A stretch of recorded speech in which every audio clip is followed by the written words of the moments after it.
नमस्कार मित्रांनो, मी आहे Rocky. Road to dream stage series यामध्ये आपलं स्वागत आहे. सर्वांना प्रश्न पडतो, मी एवढा स्ट्रेसफुल प्रोसेसमधून का जातो? त्याचं एकच रिझन आहे, सेल्फ बिलीफ.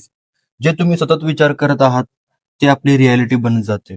सक्सेस अचानक मिळणार नाही. पहिले विचार येतो, त्यानंतर त्यावर विश्वास बसतो आणि आपली ऍक्शन त्याला खरं बनवते. जर तुम्ही स्वतःवर डाऊट करत आहात तर दुनियेला आपल्यावर विश्वास ठेवण्याचं कोणतेही रिझन मिळणार नाही. पण ज्या दिवशी तुम्ही स्वतःवर विश्वास ठेवला त्याच दिवसापासून रस्ते तयार व्हायला सुरू होतात. प्रॉब्लेम स्ट्रॉंग नसतो, आपले विचार वीक असतात. आपले विचार स्ट्रॉंग बनवा, प्रॉब्लेम आपोआप छोटा वाटायला लागेल. निर्णय लवकर घ्या आणि भीतीला जास्त वेळ देऊ नका. भीती फक्त एक भावना आहे, ती आपण ऍक्शन घेताच नाहीशी होऊन जाते. रोज आपल्या ध्येयाचे स्मरण करा, स्वतःशी बोला, मी हे करू शकतो. जेव्हा आपले मन यावर विश्वास ठेवते तेव्हा आपल्यासोबत पण तसेच घडायला सुरू होते.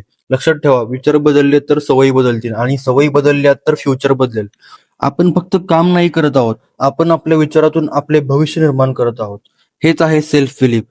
व्हिडिओ आवडला असेल तर नक्की लाईक करा, शेअर करा आणि फॉलो करायला विसरू नका. भेटूया नेक्स्ट व्हिडिओमध्ये.